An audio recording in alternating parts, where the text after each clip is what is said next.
আমাদের দাবি হলো জুলাই সনদের আইনি ভিত্তি দিতে হবে। এটা সকলের দাবি, এটা শুধু আমাদের দাবি নয়, জনগণের দাবি। কাজী এটা দিতে অসুবিধা কোথায়? কাদের ইঙ্গিতে দিচ্ছেন না? আমি মনে করি ভারত চায় না জুলাই সনদের আইনি ভিত্তি দিতে। তাহলে আপনারা কি ভারতের আশা এবং আকাঙ্ক্ষার প্রতিফলন ঘটাচ্ছেন? আমরা অবশ্যই দাবি করব জুলাই সনদের আইনি ভিত্তি দিতে হবে। অন্তর্বর্তী সরকার শুধু নির্বাচনের জন্য বসেন নাই, তিনি কেন বসেছেন আমরা সবাই জানি। সংস্কার, বিচার, নির্বাচন।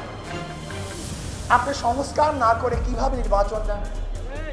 দৃশ্যমান বিচার না করে আপনি কিভাবে নির্বাচন দেন? যদি শুধু আপনি নির্বাচনের জন্য ক্ষমতায় বসেন তাহলে আমার কোনো আপত্তি নেই, কিন্তু যদি আপনি তিনটা বিষয়কে সামনে নিয়ে ক্ষমতায় বসেন তাহলে অবশ্যই আপনাকে সংস্কার করতে হবে, দৃশ্যমান বিচার দেখাতে হবে, এরপরে নির্বাচনে যেতে হবে। নির্বাচন কোন পদ্ধতিতে হবে? ইসলামী আন্দোলন বাংলাদেশ অনেক আগের থেকেই দাবি করছে পিআর সিস্টেম নির্বাচন। 2008 সালের নির্বাচন ইশতেহারে ইসলামী আন্দোলন বাংলাদেশে স্পষ্ট ঘোষণা করেছেন যে পিআর সিস্টেম নির্বাচন দিতে হবে। পিআর সিস্টেমে নির্বাচনের ফায়দা কি, উপকারিতা কি, এর বিষয় ইতিমধ্যেই আমার মনে হয় জনগণ বুঝে ফেলছে, জেনে গিয়েছে। এমনকি বর্তমান জরিপে দেখা যায় 80% জনগণ পিআরের পক্ষে। পিআরের বিপক্ষে কিছু নাই তাই বলবো না। ঔষধ যখন সেবন করি সেখানে লেখা থাকে এর প্রতিক্রিয়া কি, সাইড এফেক্ট কি আছে। পিআরের ব্যাপারে দুই একটা সাইড এফেক্ট নাই তাই বলবো না, কিন্তু দেখতে অধিকাংশ ভালো না মন্দ। যদি পিআরের খারাপ থাকে 1%, ভালো 99%। পিআরের বিপক্ষে যদি বক্তব্য দেওয়া যায় 2%, তাহলে পক্ষে বক্তব্য দেওয়া যায় 98%। পিআরের ব্যাপারে সবচেয়ে বড় তাদের প্রশ্ন কি? কাকে ভোট দিবেন, কে নির্বাচিত হবে? এটা তাদের সবচেয়ে বড় প্রশ্ন। স্থিতিশীল গভর্নমেন্ট হবে না, স্থিতিশীল সরকার হবে না। আমি তাদেরকে প্রশ্ন করতে চাই, ধরে নেন আজকে যেই পদ্ধতিতে নির্বাচন হচ্ছে সেখানেও যদি এককভাবে কেউ সংখ্যাগরিষ্ঠ অর্জন না করে, সংখ্যাগরিষ্ঠ না পায়, তাহলে সেই পার্লামেন্টের অবস্থাটা কি হবে? সেটা তো দুর্বল পার্লামেন্ট। যদি কোয়ালিশন সরকার গঠন করতে হয় সে পার্লামেন্টে তো দুর্বলই হয়। তাই বর্তমান পরিস্থিতিতে পদ্ধতিতেও তো দুর্বল পার্লামেন্ট হওয়া সম্ভব। আর পিআর সিস্টেমে নির্বাচন দিতে বিএনপির আপত্তি থাকারই কথা না, কারণ তাদের একজন উঁচু পর্যায়ের বক্তা বক্তব্য দিয়েছেন, উঁচু পর্যায়ের নেতা বক্তব্য দিয়েছেন যে 90% ভোট তাদের। যদি 90% ভোট তাদের হয় তাহলে তারা আসন পাবে 270-এর উপরে। বাস, তার তো এককভাবে সরকার গঠন করতে পারতেছে, সমস্যা কোথায়? বরং আর ঝামেলা মুক্ত সরকার গঠন করতে পারবে। পিআর সিস্টেম নির্বাচনের ব্যাপারে তো খোদ বিএনপি বক্তব্য দিয়েছেন। কি বলছেন? তিনি জাতীয় সংসদ গঠন করবেন, জাতীয় সরকার গঠন করবেন। তা জাতীয় সরকারটা কিভাবে হবে আমাকে বলুন? সবার সম্মিলিত যে সরকার হয় সেই সরকারটাই তো জাতীয় সরকার হয় না, একক সরকারকে জাতীয় সরকার বলা হয়। তাই যেহেতু সবার সম্মিলিত সরকারকে জাতীয় সরকার বলা হয়, আর পিআর পদ্ধতিতে তো সমস্ত দলে, সমস্ত মতে, সমস্ত আদর্শের মানুষজন সংসদে যাবে। কাজে সেহেতু বিএনপির বক্তব্য অনুযায়ী তো পিআর সিস্টেমের নির্বাচনের প্রয়োজন।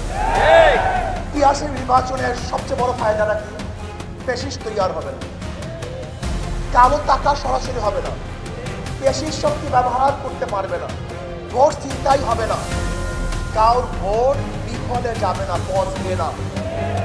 সব দলীয়, সব আদর্শের, সব মানুষের সংসদ হবে, যেখানে থাকবে মুসলমানদের প্রতিনিধি, হিন্দুদের প্রতিনিধি, খ্রিস্টানদের প্রতিনিধি, সেখানে দেখবে ডান বাম সমস্ত প্রতিনিধি সেখানে থাকবে। রাস্তায় আন্দোলন করতে হবে না, আমাদের আলোচনা হবে সংসদের মধ্যে, রাস্তা চিল্লাচিল্লির কোনো প্রয়োজন নেই। আজকে অনেকেই বলতেছেন যে অমুকের নেতৃত্বে আজকে যুগপৎ আন্দোলন। আমি ওই সমস্ত পত্রিকার সাংবাদিক বন্ধুদেরকে বলবো সাংবাদিকতা শিখেন। যুগপৎ আন্দোলন প্রত্যেকের জায়গার থেকে করে, কারণ নেতৃত্ব করে না। মানে ইসলামী আন্দোলন বাংলাদেশে প্রথম এই পিআর সিস্টেমে নির্বাচনের দাবি তুলছে। কাজী আমি সাংবাদিক বন্ধুদেরকে বলবো, লিখবেন, বলবেন, তারিখ আমার যেন ঠিক থাকে।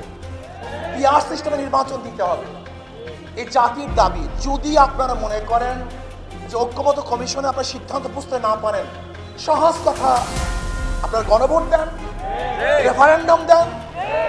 যদি জনগণ পিআর সিস্টেম নির্বাচনের পক্ষে থাকে তাহলে আমরা অবশ্যই দাবি করতে পারি। আর যদি জনগণ পিআর সিস্টেমে নির্বাচন না চায় তাহলে আমরা দাবি করব না। কাজে অন্তর্বর্তী সরকারকে বলবো, অবশ্যই আপনি রেফারেন্ডাম দেন, গণভোট দেন। যদি জনগণ ডিসাইড করে যে না আমরা পিআর সিস্টেম নির্বাচন চাই, তাহলে অবশ্যই আপনাকে পিআর সিস্টেম নির্বাচন দিতে হবে ইনশাআল্লাহ।